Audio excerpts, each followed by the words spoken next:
5. Okay, well, For all right. I told you it was fun.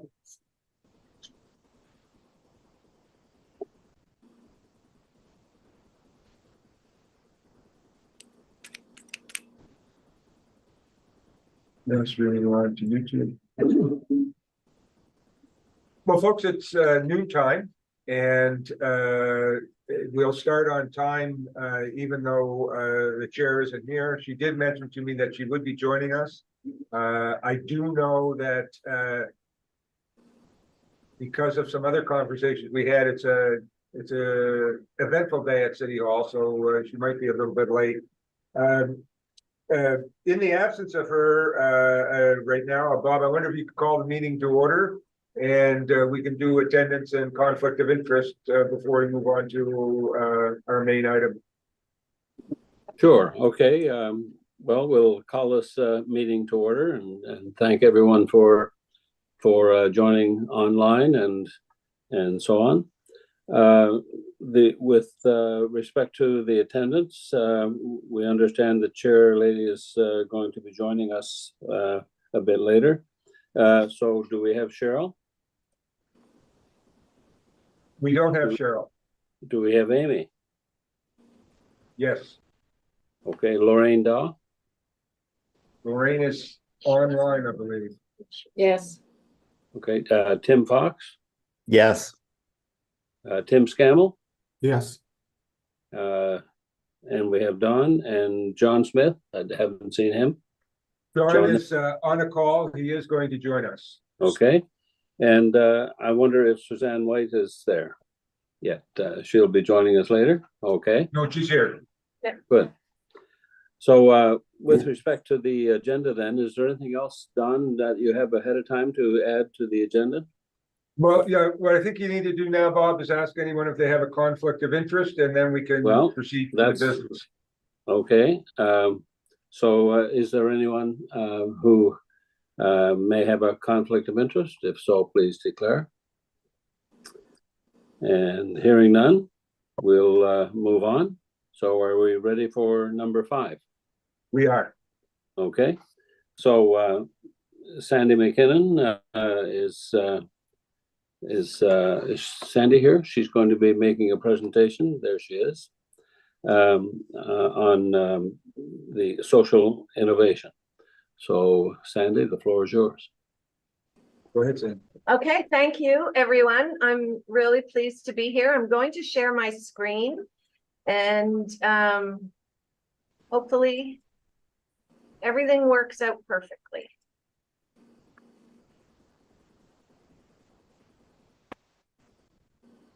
All right, please nod if you can see that.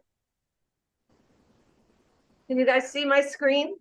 Yes. Yeah. Yes.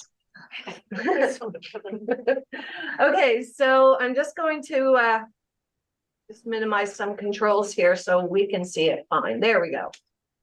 So Greater Fredericton Social Innovation is a local charity since 2010. And we often say that in a world where communities face diverse challenges, imagine the power of unity, collaboration, and a strong nonprofit sector. So this is one of the one of the mandates of GFSI is to support the nonprofit sector. So the beginning started in 2010. Most people know us as the group that hosts things like the great gatherings, where hundreds of people come together using open space technology as a platform. So they come together with no agenda, and then the people in the room create the agenda, and then the outcomes that come from a couple of days or a full day event. And some of the outcomes that came from great gatherings were the New Brunswick Community Harvest Gardens, Volunteer Greater Fredericton, the City of Fredericton's Age Friendly Committee. These are all grassroots, community-led projects and programs that GFSI has supported or that stemmed from a gathering. So on the bottom, there are 2 other pictures of gatherings that we had. One was how do we change the conversation on aging? And the other one was called Partnering for Impact, where we brought together a bunch of nonprofits and looked at ways that we can collaborate and share information. So we're going to go through a couple of the outcomes and projects and give you an idea of who we are and the kind of things we work on in community. So I'm just going to leave this up for a second. So GFSI, we have a management board that we meet every month, and that would constitute a handful of the first group of people that are on the top, our president, vice president, all the way down to John Coates. And then we have a stewardship committee. So the stewardship committee, we meet 4 times a year, every quarter, and they are representatives of all levels of government, UNB, STU, MBCC, some of the larger nonprofits, Indigenous community. So this is, these are all my bosses, actually.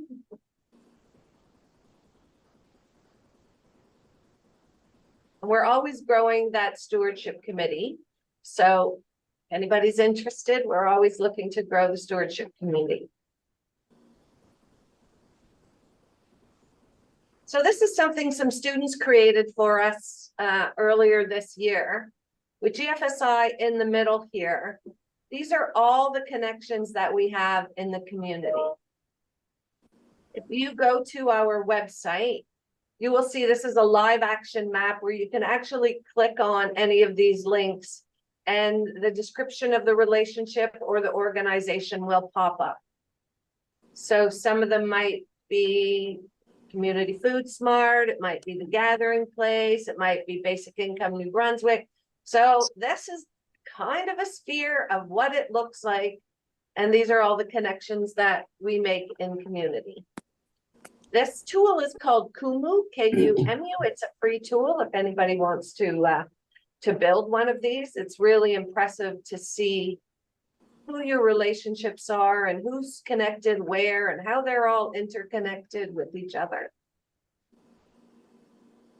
So I always show this because I really find it super impressive. You know, we're every day doing work and working with folks and building community, and it's taken years for us to do this.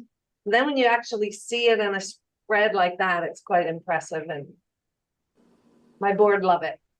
So some of the other things that we do to connect with community is, of course, across the top here, we host events, we organize events. So this is like a day for action, and then it was a day for the ages. That was changing the conversation on aging, bringing together a couple hundred older adults to work on projects. Last year, we had the first ever Atlantic Region Diversity, Equity, and Inclusion Symposium. We have a team now working on the next one that'll take place in March. National Housing Day, Partnering for Impact. So that's connecting with the community is what we do best. And often hosting events is the best way to do it.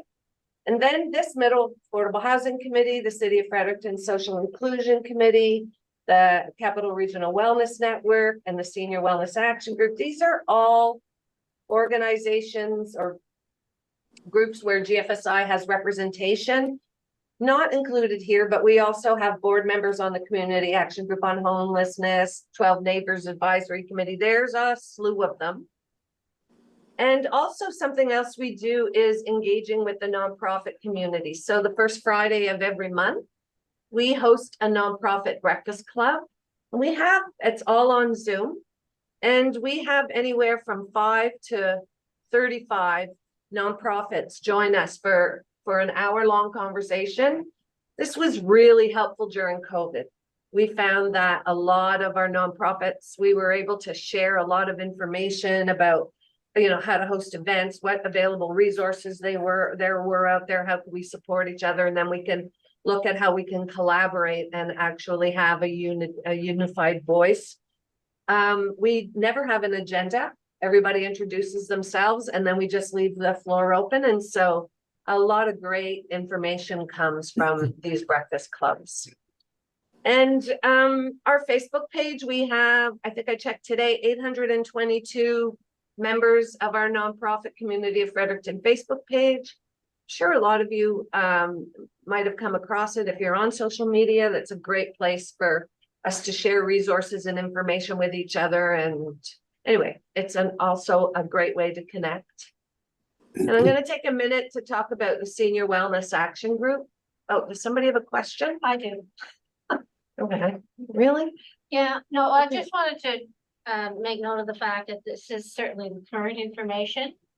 But up until the transition, the Community Inclusion Network was one of the other agencies under the guidance of Greater Political Social Innovation, for which GFSI had the contract with ESIC. So when you're viewing all this, you can appreciate that this was the host agency for the Community Inclusion Network.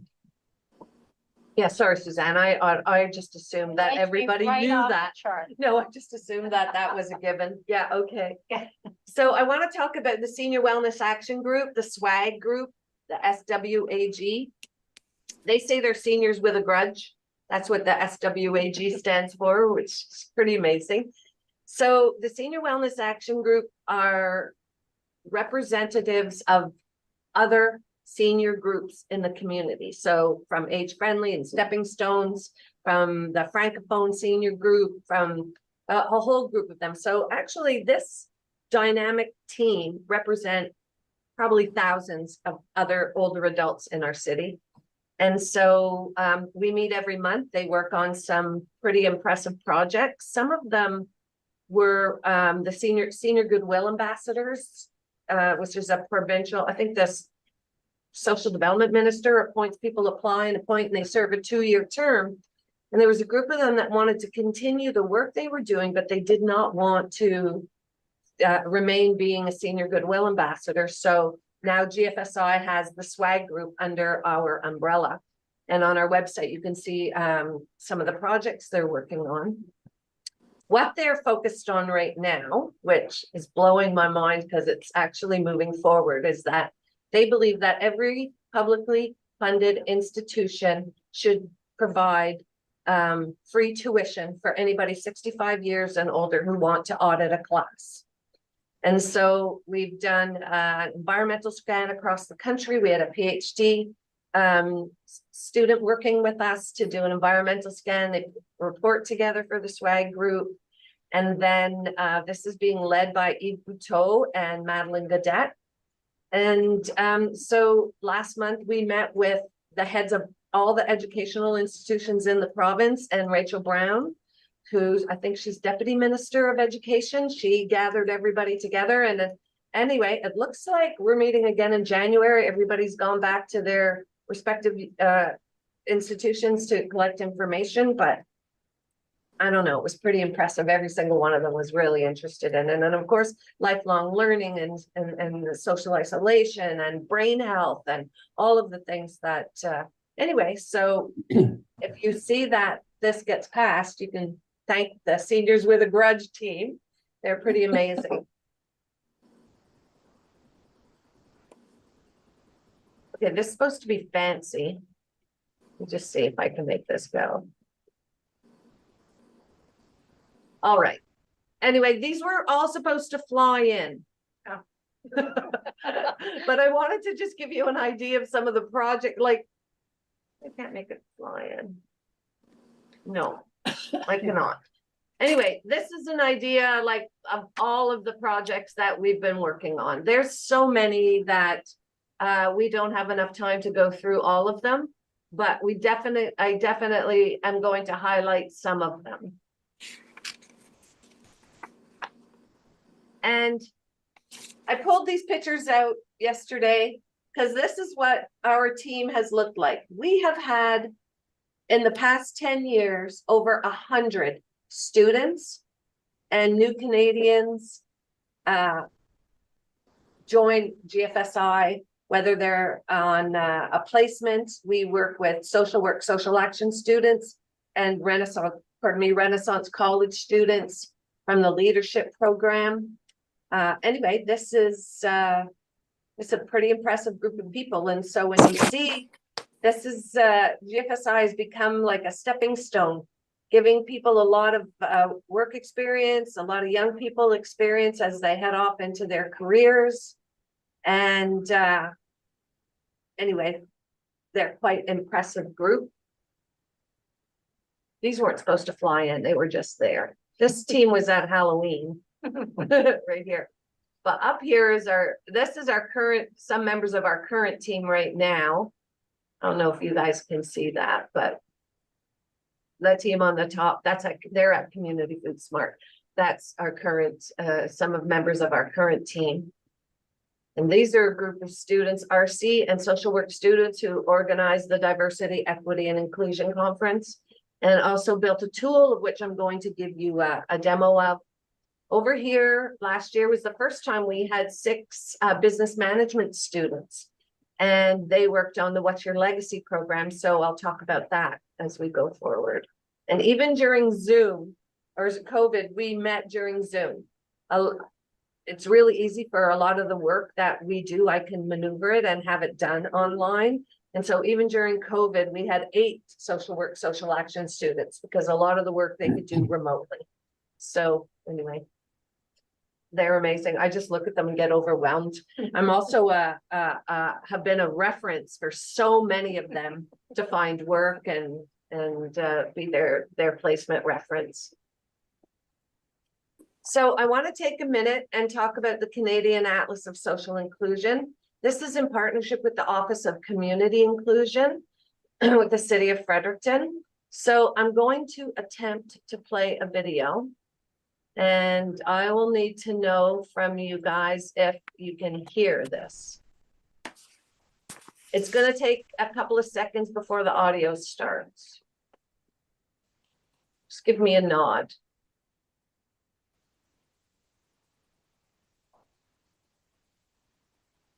The Canadian Coalition of Inclusive Yes. Municipalities was launched in 2007 to represent Canadian municipalities on the UNESCO International Coalition of Inclusive and Sustainable Cities.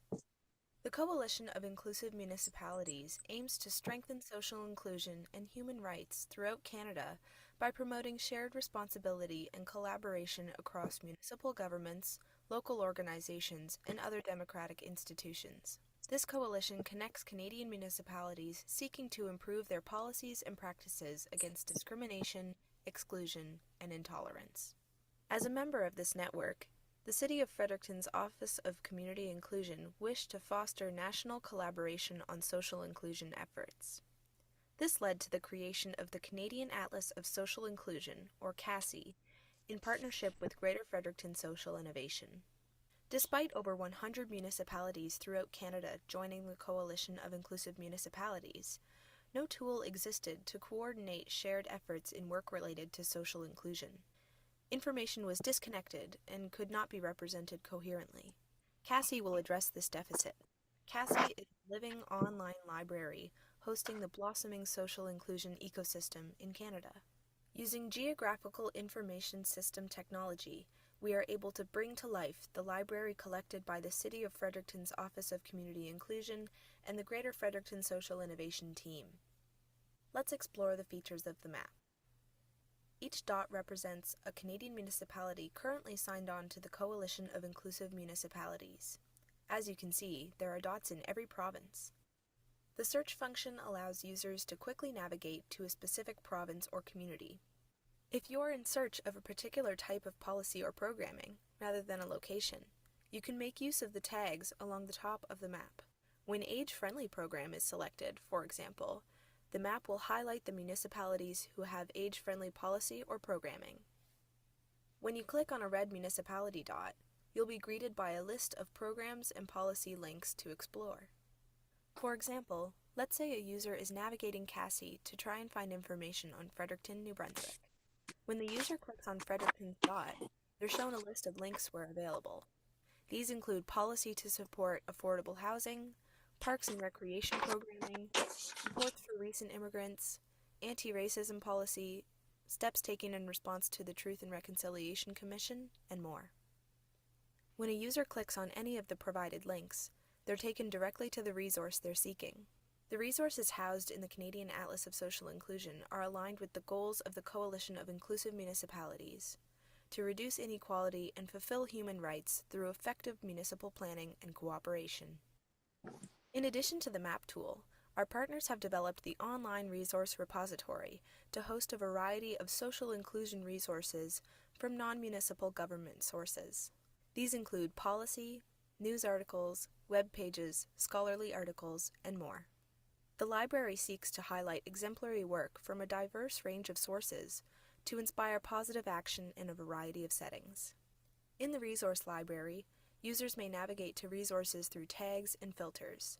You can sort by resource type, by subject matter, or by location. The next phase of CASSI's development will see the interactive map and the resource depository merged into one tool, allowing users to explore the activities of the Coalition of Inclusive Municipalities alongside other exemplary policy, programming, and research from around the country. Bridging the gaps between parties promoting social inclusion allows space for nationwide collaboration in the pursuit of more uplifting communities. CASSI will be an indispensable tool as we work to create the just and equitable country we want to live in.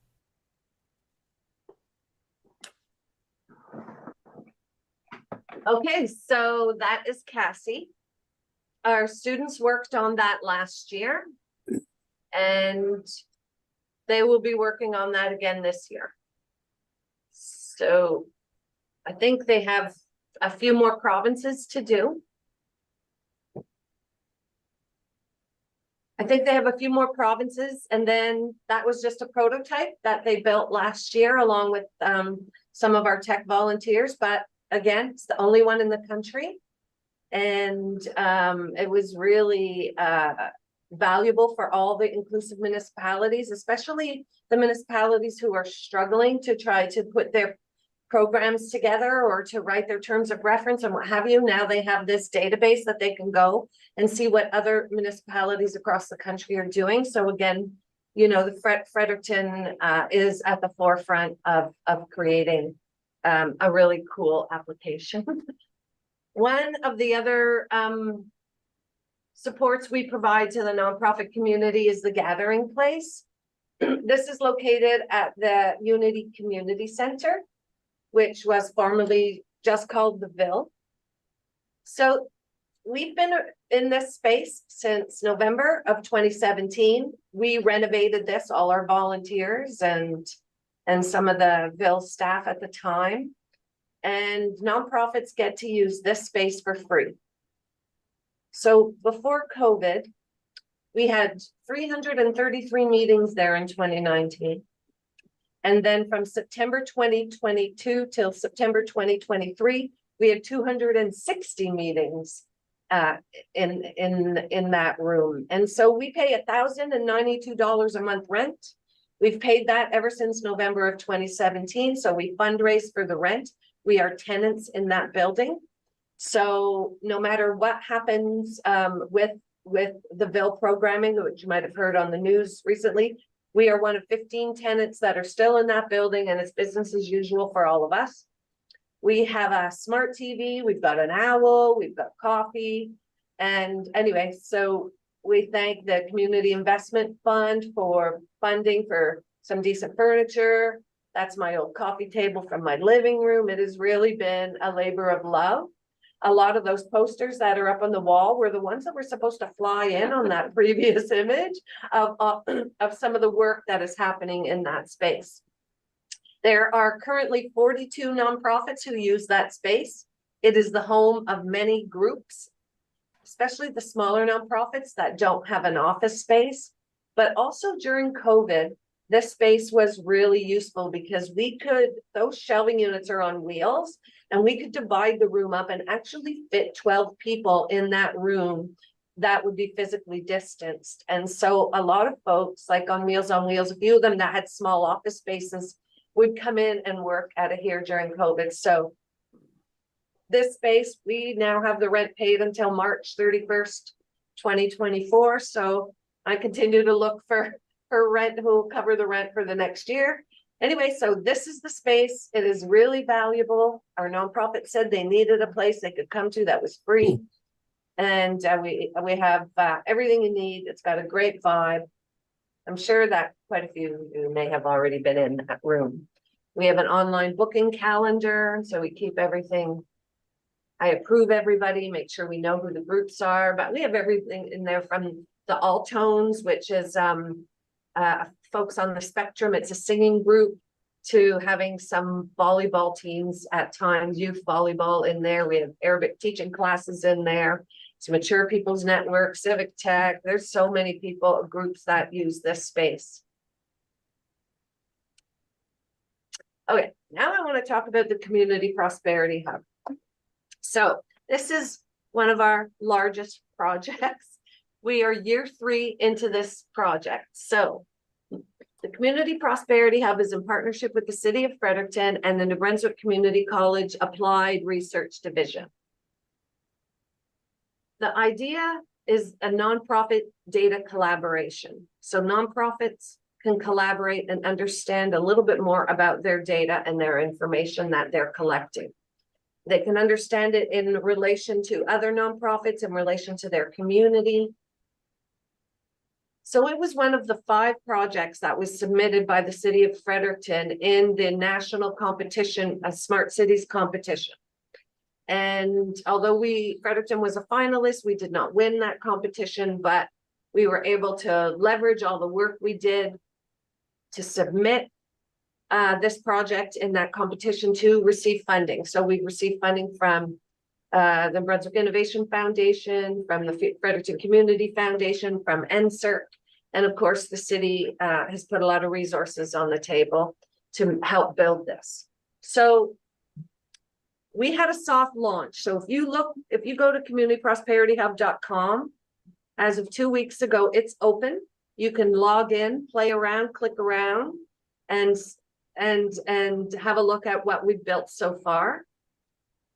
When you land on the Community Prosperity Hub, it is based on the United Nations 17 Sustainable Development Goals. So all the information and data is collected within those 17 goals. We worked with 22 nonprofits, and there was also a lot of moving parts to this project. It wasn't just about the data. We needed to get our nonprofits thinking about their data standards, how they can use their data. So we did journey maps. We did a lot of consultation. We've been working with Dr. Jules Maitland and the All-In team to just chart what they collect, how they collect, what are privacy, security, how do they use it. We had a whole journey map and where their pain points were. Then we had them take a survey that was created by a UK nonprofit called Data Orchard. And so the nonprofits would fill out this survey. It didn't cost them anything. And it was like a self-assessment on where you are in the world of data.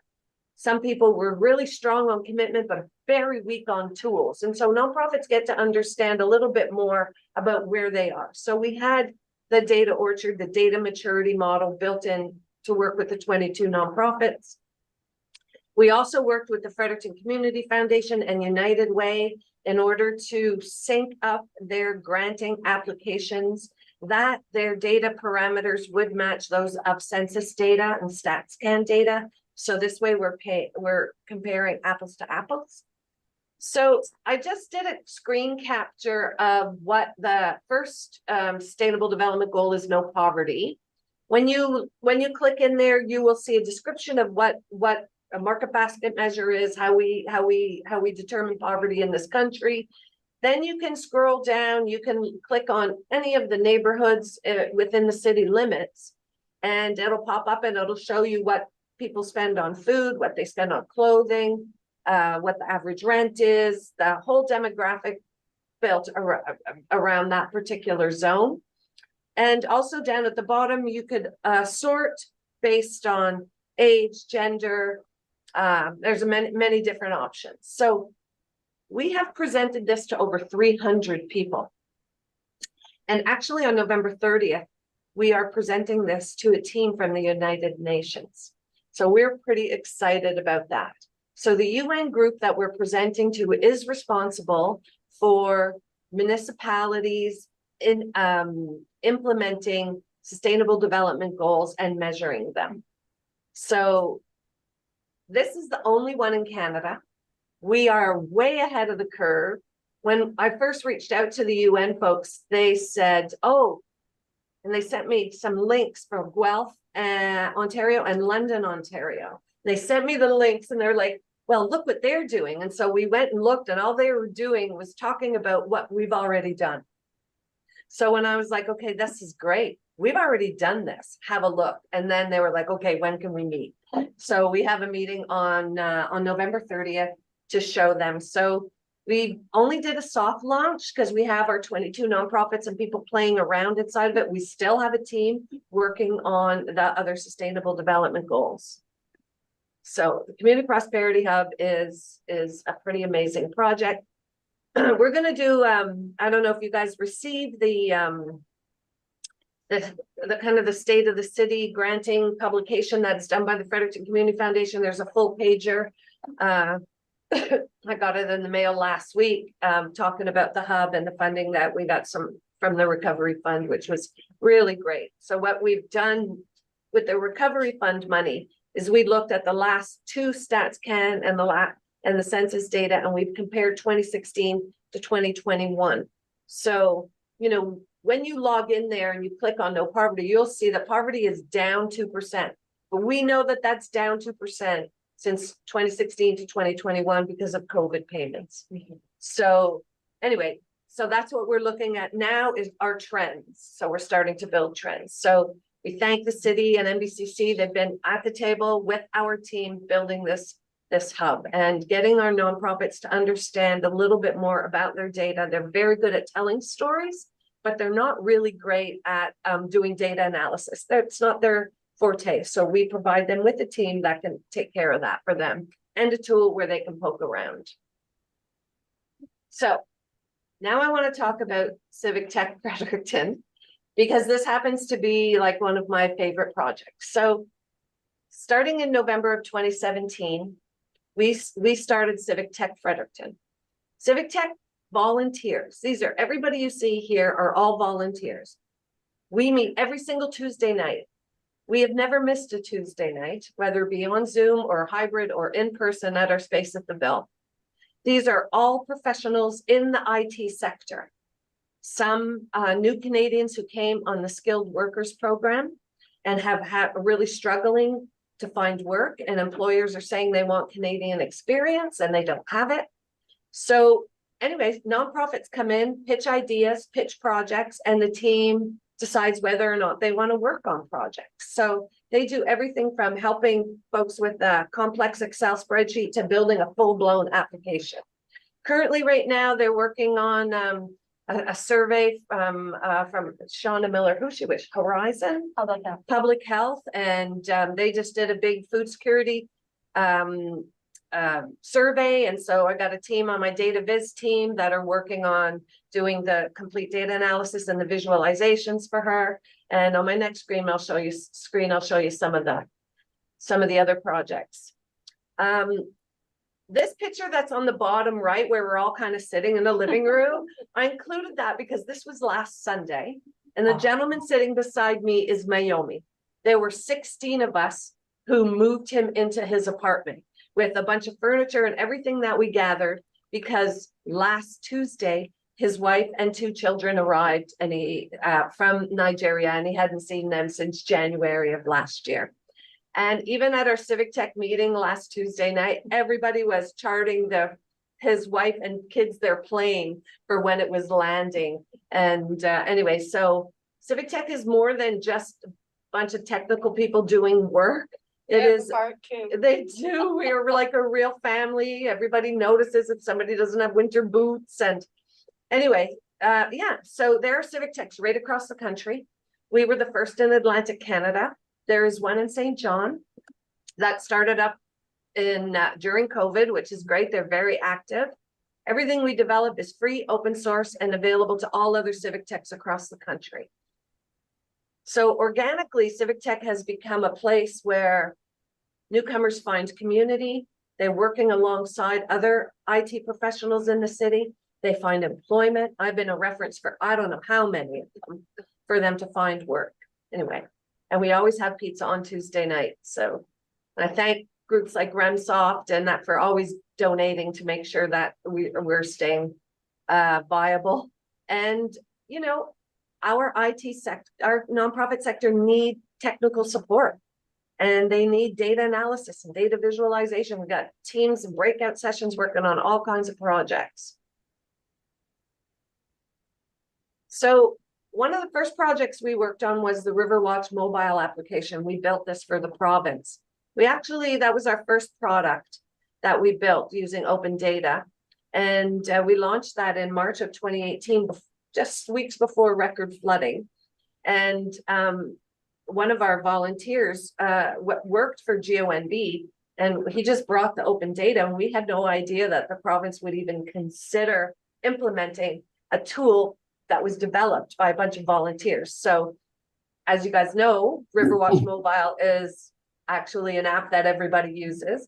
We maintained it for a year or two, then the province took it on, and actually the past 2 years, the province came back to us and said, can you guys do the updates for us? Because we can move quickly.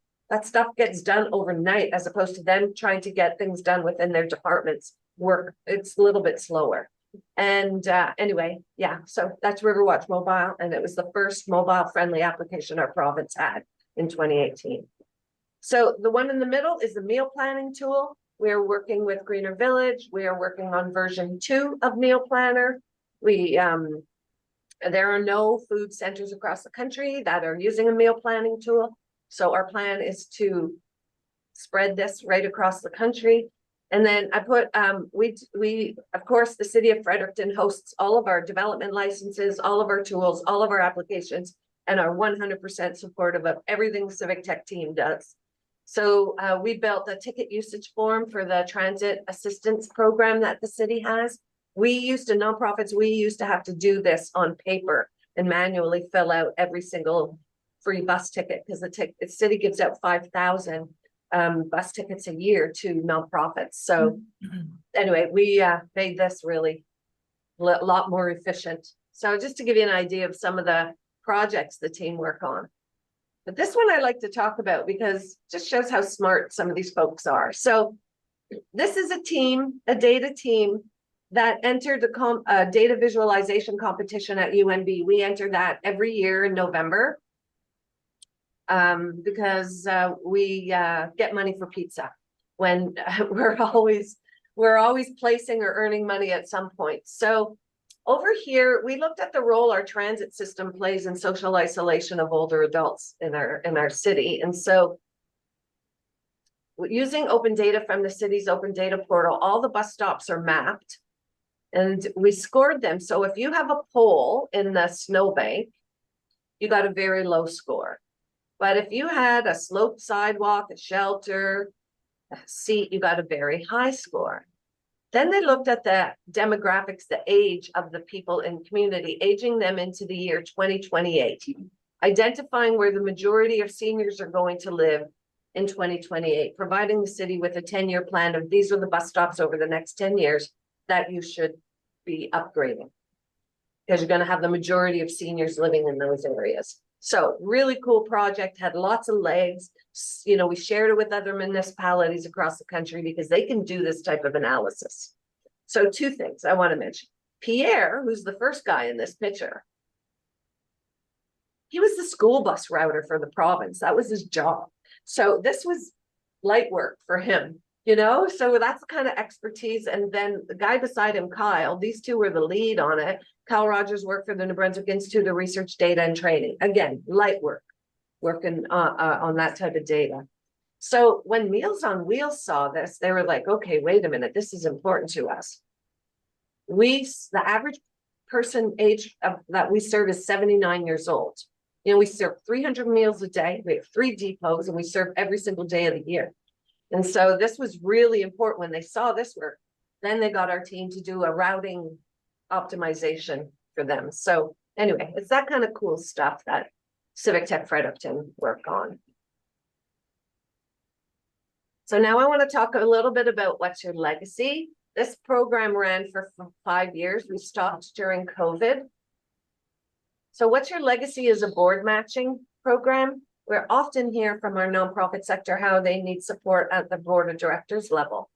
And so we partnered with the Chamber of Commerce, and through their membership, we promoted out to all their members And we had a quick online form for them to fill out. What cause do you care about?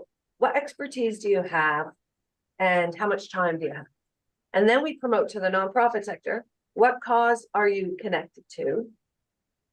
What expertise do you need on your board? Could it be finance, marketing, proposal, research, all of that. And then how much time commitment. And then we actually manually print off spreadsheets, and we give each nonprofit up to 3 options and each professional up to 3 options. It's like Suzanne used to call it eHarmony. It's like online dating connected V-Harmony. Yeah. So anyway, we've made over 35 matches in What's Your Legacy over the past few years, which is really important. If you imagine you're raising, the expertise of board levels right across a sector is really valuable. So this was a really fun project and it's easy to run, right? It's just getting the right people to do the work. Anyway, I'm going to leave. That's the GFSI phone number. That's my email address.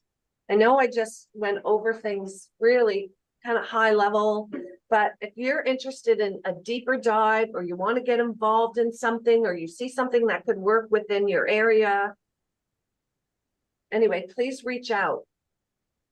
Just leave that first. Sure. Thank you, Sandy. I'll step in now. Thanks. So first off, I have to apologize. I had trouble with the Zoom link. I needed to upgrade and do all that. So I was a few minutes late to welcome you. But thank you for the presentation. You have so much information to share because you guys do so much. It's quite baffling to me how much you're able to do and to conquer, but I think it's your spirit. We've certainly heard your energy, and I know that you share that with all those who come into contact with you and do some of this really great work. It really is awesome work, and you're a wonderful partner to us, I know, in the city and now and the larger region. It is Greater Fredericton, right? So with all of us in the region, so thanks so much.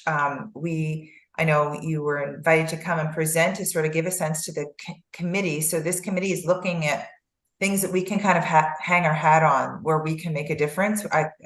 So far, we haven't met very many times, but so far the idea has been, where is our value add? So in order to assess that, we wanted to know exactly what was happening in the community and areas where we can focus. I think that the data that's going to be shared through the community hub is going to help our work a great deal. That's really long overdue. I know many of us have attempted gathering that information and putting it in different formats over the years, but I think this is going to be a really helpful tool for everyone working in the community, but also for this group to see where the greatest need is. So I just want to thank you for your presentation, and I'll open it up to our committee for questions.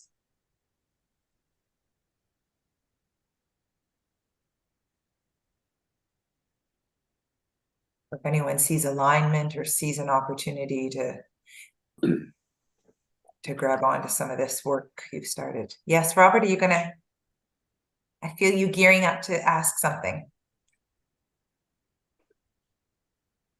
Bob Simpson here, Madam Chair. Yes. I think it's just amazing what the volunteers and who are doing such great work in Fredericton. And you mentioned Greater Fredericton, and so I am a council representative from Nakwik Millville, and at the first end of it, I was thinking, well, we have some of those things in various forms, but we really need to be able to have somebody from the greater community here, perhaps get involved directly to find out a little more detail on some of the things that can work in the areas around Fredericton. So, but I think it's just amazing what Ms. McKinnon had talked about. And Fredericton is leading across North America in so many ways. So that's great. I might ask at this time, Sid, if you might have said it and I may have missed it, but the data that you're gathering, sort of what are the boundaries? Like what are the jurisdictions that you're looking at? Is it just Fredericton proper or how much surrounding area? Yeah, so some of the data is not available for Fredericton proper, and it's province-wide. So it's both. Is there any way to use our region as a catchment area? Like how tricky is that with the StatsCan data? Well, we can definitely answer some specific questions. I Okay. wouldn't want to go and rebuild the hub necessarily, but if you guys wanted a complete evaluation of your catchment area, then I think we might be able to do that. We could do, I'll find out tonight. I'll ask our data folks. Because I think that would be the most valuable for the work that we're going to be embarking on, is to know where we stand as a region. I mean, I'm kind of looking at the screen for nods from committee members, but I'm assuming it's much. Some of it's StatsCan, some is Environic, some of it's from the nonprofits. Like we take a large group of data sets in order to build the graphs and that type of thing. Mhm. But we did what we did during the last municipal election. Hold on a minute. I'm just going to show this. We've got time. Okay. Yeah, no, we got time.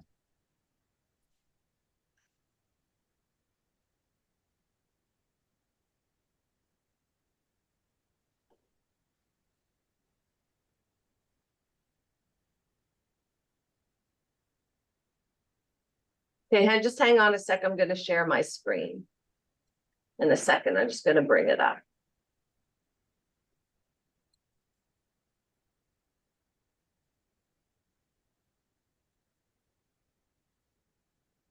So what we did during the last election in Fredericton was we did a breakdown like this for every ward. And then we sent it out to everybody who was running in each ward. And then, I mean, we could do something like this, I think, for the catchment area. It might take a little bit of time because Okay. you see, like, how many are homeowners, average rent. So that's all StatsCan. And environics. What people spend on, how they get to work, census, environics, and CMHC. I mean, I think that would be awesome. Yeah, so we If did you one really of do. these. If you guys are interested, this is on the Civic Tech Fredericton website under ward. So you think it would be possible to do that for the region? I'll have to ask our data people exactly how they would pull it in. I'll find out tonight.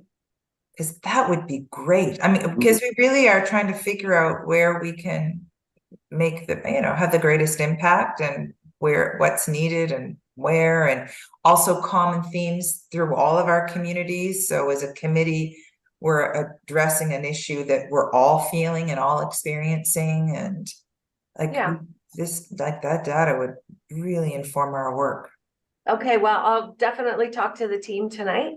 And, I think a lot of it is stuff you already know. No, transportation, the housing, it's all of those things, but my old boss used to say, sometimes you need to hand somebody your watch so they tell you what time it is, right? And so, that would be one of those, at least you have the data to back it up. Yeah. And anyway, so yeah, I'll find out how close we can get. Is there somewhere online where I could be able to tell exactly what it is online? Yeah, so we have GIS people on staff. We can give you the geo coordinates, but there's also a map online. So I can get that stuff for you. Yeah. Do they use Esri or Google Maps? Esri. Excellent. That's what we use too. Yeah. Yeah. And that's what the city uses, and that's more sophisticated. How would you get it issued? Hmm? How would you get it issued? Okay. Oh, well, as long as we know the boundaries, and then we go into stats, then we go into the data sets and pull out from the boundaries. So I don't know that we would get into issues as much as we get into what it looks like. And Right. you, as a team, may have to decide, we have this many people in our area living below the poverty line, guess what? Poverty is an issue. Like it may not explicitly say what the issue is, but you guys would be able to figure it out. And there may be some open data, open surveys around that communities have done. If any of you have done any surveys, you know, we did a survey with the Wednesdays at Wellmont team with seniors. So we often, you know, the age-friendly survey that we did with the city. So we often pull in, you know, other surveys and information that's done within other areas to help, you know, support some of the analysis. So if you have in your communities, and you guys may have done within your communities, any kind of engagement, where the information or the results would be online, that could feed into any kind of analysis. So Yeah, I think that would be really helpful, Sandy. Like I know in Hanwell, there's, you know, I hear it a lot from people that there's no poverty, and B, there's no need for affordable housing, right? And I know that's just not the case. that's right. But if we had some data to be able to support the opposite argument, I think it would be incredibly useful. Yes, Tim, that's an excellent point. There are people and city councilors, past city councilors, who had said to me that they don't have poverty in their ward at all. And they were blown away when they saw the data that actually you have this many people in your ward living below the poverty line. And you know, some folks just need to see the evidence. So anyway, yes, I will get back to you guys after tonight. I'll talk to my team. Yeah. I can tell you it was shocking for some of our counselors to see that information on their wards, and it has changed kind of their behavior and decision making. So kind of to your point, Tim, like if once that information is made available and people see it, you kind of can't pretend anymore, right? Like you can't live in the clouds anymore. You have to face it and make decisions accordingly. Yeah, exactly. Yeah. So anyone else have any questions? I would be tapping into Sandy if I was at not to give you more work, Sandy, but you're a huge resource for our city. Sandy sits in our affordable housing committee. She keeps me in line as the chair, and but also you do so much, and you're always so agreeable to help as well. So if you're open to it, I mean, we'll look into this, let's pursue this, but if you're open to being a resource that we may tap into once in a while, I'd really appreciate that. Oh, absolutely. That's exactly, you know, our raison d'etre, right? And I can't be everywhere, and we do have a hard time. I do acknowledge that it's more difficult for me to get out of the city limit boundaries. It just seems like every time I get going, then I get yanked back in, just because of the need and the sheer population. But yes, this is a great way for the greater part of the greater Fredericton social innovation can actually appease that for me, for sure. Definitely. And listen, I have a team, you know. One thing I didn't mention, and we've got 7 more minutes, is that one of the things that came out of our civic tech team is, you know, sometimes people like to get in front of a parade. And I did hear a lot of news from and reach out from ACOA and a working NB saying, geez, what you guys are doing at Civic Tech, providing, you know, organically becoming an employment accelerator. Can we formalize what you're doing? And I'm like, I don't know what formalize means, but yeah, okay. But if it means money, sign me up. Money, if you're going to help pay rent, and they do, so that's great. But what we've been doing for the past 18 months is that at any particular time, I can have 6 Civic Tech volunteers employed. So, you know, we just pay them $20 an hour, 30 hours a week. But so they're actually working on projects and making a few bucks, and we've been able to find employment for everybody. So that last cohort that I showed you that we were at Community Food Smart, that whole team on those are all people that we're looking for. Actually, I think we might have lost one of them this week because I think UNB just offered him a job. But that's part of the thing that we do. So I have up to 6 staff, right, who are working on contract for up to 16 weeks. So it's not just me doing the work, it's just me kind of putting the right people to the right project, yeah.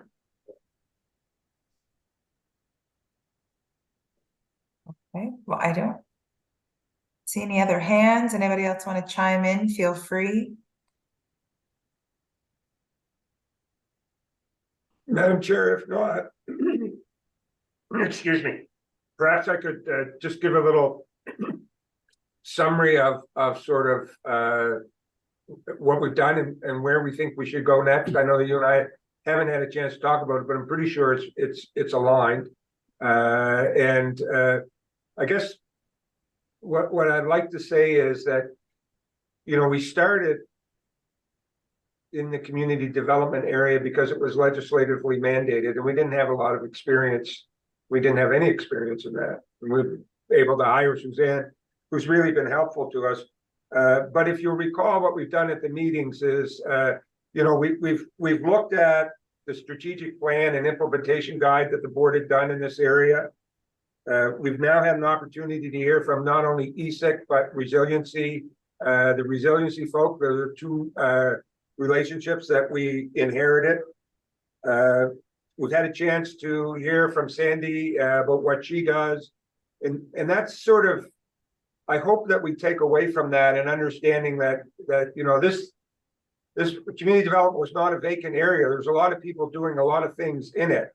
And if we're going to add value, we need to avoid duplication. So next month, I hope to be able to bring one of the Horizon developers in to let us know what they're doing. They're very active in community development. And that'll be December. And I think what we'd like to do in terms of working through to January, I think we should look at this as year zero. And in January, I'd like the committee to come together and say, okay, now this is what we've learned. This is hopefully we'll have some data that may have come out of Sandy's gracious offer. This is our implementation guide. Now, what's a tactical plan that we can start to work on that and start to make difference in communities? And I know that's not really a quick pace, but we'll also know then some of the ambiguity around what resources we'll have for 2024 will be gone because we're not completed our budget process yet. But I just remind everyone of something Confucius said, who I don't quote often, but he said, it doesn't matter how slow you go as long as you don't stop.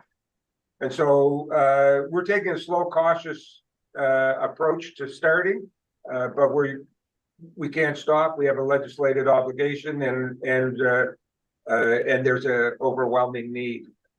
So that was kind of the teaser I wanted to give to the committee about sort of what's down the road for us. No, and thank you for sharing that, Don. I personally like that approach because I think it's important for us to know where we're at right now. And again, I'm with you, and I think that this is something the committee sort of has determined. We do want to be the value add. We want to complement and complement what's happening, supplement where it's not happening. Why would we recreate anything? Look for the common themes throughout our region. That's why this data will be helpful. But I think it's great. Yeah, we've spent this year gathering all the knowledge, and then starting in 2024, we can sort of set a direction and move forward. So I'm comfortable with that approach. I don't know if anyone else wants to provide input on how they feel, what you think.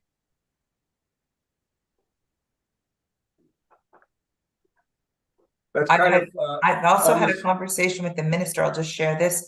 I met with the minister. We met with him as the city of Fredericton met with him on a few issues, and then I finished and it was shared with him how I'm a part of this committee and I'm chairing the committee in this work. I'm doing this work and saying that we're finding the ambiguity challenging. We don't want to step on toes of the work that social development is doing. And so asking sort of, is this really just doing the work that was done through the community inclusion coordinator at ESIC, just amplifying her work now throughout the region? And I asked for sort of more specificity from the minister and his senior staff, they didn't have a whole lot to offer. So I do, although they did seem to think that that approach was the right approach, like really looking at this as augmenting the work that was done at ESIC, only doing it at a regional level. So maybe if we keep that in mind, that might be a way. Like, because I know in some of the communities, for instance, the homelessness strategies that are being done in some of the larger municipalities, we're not going to try to replicate that work through our work here in community development, right? So I think us gathering this information will help us to set a course moving forward. Yes, Amy. Last week we had someone come from Ignite.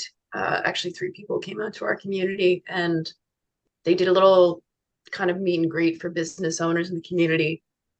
And one of the things that they really brought forward was they did like a round of 5 questions. They asked people about workforce needs and different things like that. But they said that all of their economic focus is really tied into, you know, economic development is community development. And I think that they had a really good point. So all the same issues, you know, the childcare seats, the transportation, the housing costs, all of those things were putting restrictions on how people were running business and developing things. And so I just wondered, since we do have also an economic development committee regionally, will we have any opportunity to connect with them and see more, like, you know, maybe do some kind of a forum with them in the new year? Yeah, that we're absolutely. And one of the things, Amy, that I'd like to make folks aware of, Ignite was out there on our behalf. So we are there. Ignite has 2 clients, and one of them is the Capital Region Service Commission. The other's Western Valley, just upriver from us. So they are in frequent contact with our Economic Expansion Committee, and the 2 go hand in hand. You know, so yeah, that's certainly something that we can do.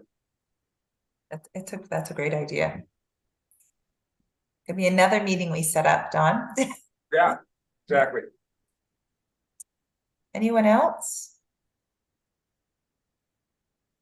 Okay, with that, I think we're at 102. Sandy, I want to thank you again for coming and presenting, sharing all that information, turning on, you know, getting our brains going, thinking of what's happening and where, you know, what we can do, and then agreeing to help gather that data for us. Thank you so much. And Don, thanks for giving us an update on where we're headed as a committee. And if no one has any other questions, I'll adjourn the meeting. There being none, meeting adjourned. We'll see you next month.